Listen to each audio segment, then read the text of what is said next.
Perkenalkan, nama saya Belvan, perwakilan dari SDN Watu Tulis 1. Di sini saya akan membawakan cerita Ande-Ande Lumut. Alkisah pada zaman dahulu kala, ada sebuah kerajaan besar yang bernama Kerajaan Kahuripan. Namun, untuk mencegah perang persaudaraan, Kerajaan Kahuripan dibagi menjadi dua, yaitu Kerajaan Jenggala dan Kerajaan Kediri. Suatu hari sebelum Raja Erlangga meninggal, ia berpesan untuk menyatukan kedua kerajaan tersebut kembali dengan cara menikahkan Raden Panji Asmorobangun dengan Dewi Sekartaji. Namun pernikahan itu ditentang oleh ibu tiri Dewi Sekartaji karena ia menginginkan anak kandungnya sendiri yang menjadi Ratu Jenggala. Ia pun merencanakan untuk menculik dan menyembunyikan Dewi Sekartaji dan ibu kandungnya. Suatu hari, saat Raden Panji Asmorobangun datang ke kerajaan Kediri untuk menikahi Dewi Sekartaji, ia pun kecewa karena ia mengetahui bahwa Dewi Sekartaji sudah menghilang dari istana. Namun, ibu tiri Dewi Sekartaji menghampiri pangeran dan berkata, "Pangeran, janganlah kecewa, tetaplah melangsungkan pernikahan dengan putriku Intan Sari." Pangeran langsung menolak usulan tersebut. Karena pangeran sangat kecewa, ia mengganti namanya menjadi Ande-Ande Lumut. Suatu hari, Ande-Ande Lumut bertemu dengan seorang nenek tua yang bernama Mbok Rondo. Mbok Rondo pun mengangkat Ande-Ande Lumut menjadi anak angkatnya. Suatu hari, Ande-Ande Lumut meminta kepada ibu angkatnya untuk mengumumkan bahwa ia sedang mencari calon istri. "Wahai ibuku, tolong umumkanlah ke warga-warga desa bahwa aku sedang mencari calon istri." "Baiklah anakku, aku akan segera mengumumkannya ke warga-warga desa."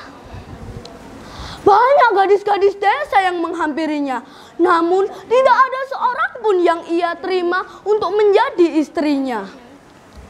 Sementara itu, Dewi Sekartaji dan ibu kandungnya berhasil membebaskan diri dari sekapan ibu tirinya. Karena Dewi Sekartaji sangat bahagia, ia memutuskan untuk menemui pangeran. Namun, ia pun kecewa karena Pangeran Panji sudah pergi berkelana. Ia pun memutuskan untuk pergi berkelana juga untuk mencari pangeran. Setibanya di rumah janda yang memiliki 3 anak, yaitu Kelenting Merah, Kelenting Hijau, dan Kelenting Biru. Saat itu pun Dewi Sekartaji mengganti namanya menjadi Kelenting Kuning. Karena mendengar berita dari desa Dadapan bahwa Mbok Rondo mempunyai anak angkat yang bernama Ande-Ande Lumut, yang wajahnya tampan sekali.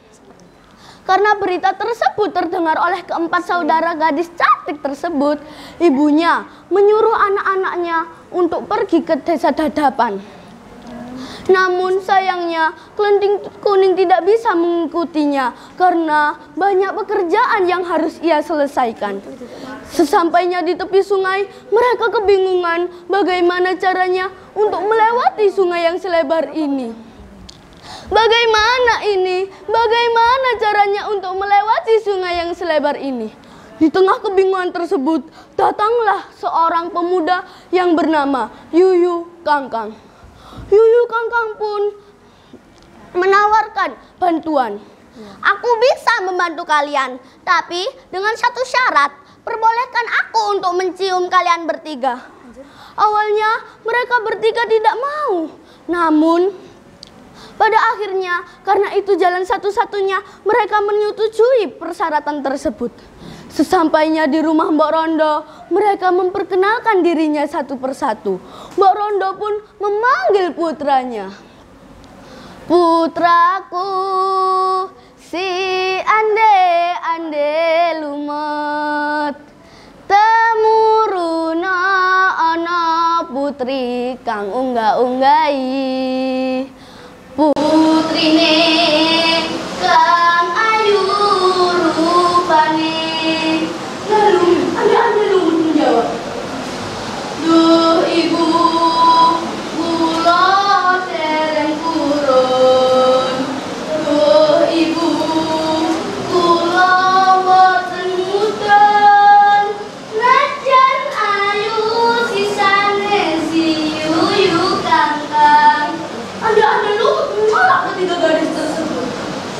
Namun tidak berselang lama, datanglah kelinci kuning dan memperkenalkannya ke Mbak Rondo. Mbak Rondo pun memanggil putranya.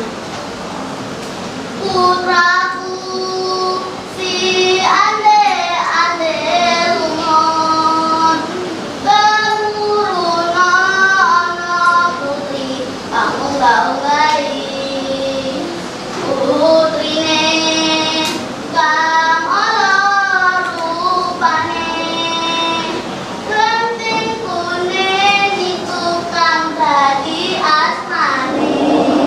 Lalu ande-ande lumut menjawab, duh ibu, kula sampun purun. Kang putra inggih badhe mudhun. Najan ala menika Kang putra suwun. Mbok Rondo pun terdiam karena terheran-heran dengan sikap anak angkatnya, karena banyak gadis cantik yang menghampirinya, namun ditolak dengan berbagai alasan. Namun ketika kelenting kuning yang menghampirinya dengan baju yang sangat kumal dan badannya yang sangat bau, disambut dengan wajah yang bahagia dan berseri-seri. Berseri-seri. Iya. Berseri-seri. Ibu Mbak Rondo pun terdiam dan mengikuti anak angkatnya. Betapa terkejutnya kelenting kuning karena melihat ande-ande lumut adalah tunangannya sendiri. Di depan semua orang, kelenting kuning mengubah dirinya menjadi Dewi Sekar Taji. Semua orang terkejut karena kecantikannya. Wah, dia cantik sekali. Ketiga saudaranya pun terkejut karena yang mereka perlakukan tidak baik adalah Dewi Sekar Taji. Tidak berselang lama, ande-ande lumut membuka dirinya. Tidak lain, ande-ande lumut adalah Pangeran Raden Panji Asmorobangun.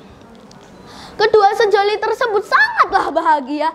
Pangeran pun mengajak ibu angkatnya dan Dewi Sekar Taji untuk pergi ke istana dan melangsungkan pernikahan. Kedua kerajaan tersebut berhasil bersatu kembali. Sekian dongeng ngasih ande-ande lumut dari saya. Semoga bermanfaat dan ada hikmahnya. Billahi taufik wal hidayah. Wassalamualaikum warahmatullahi wabarakatuh.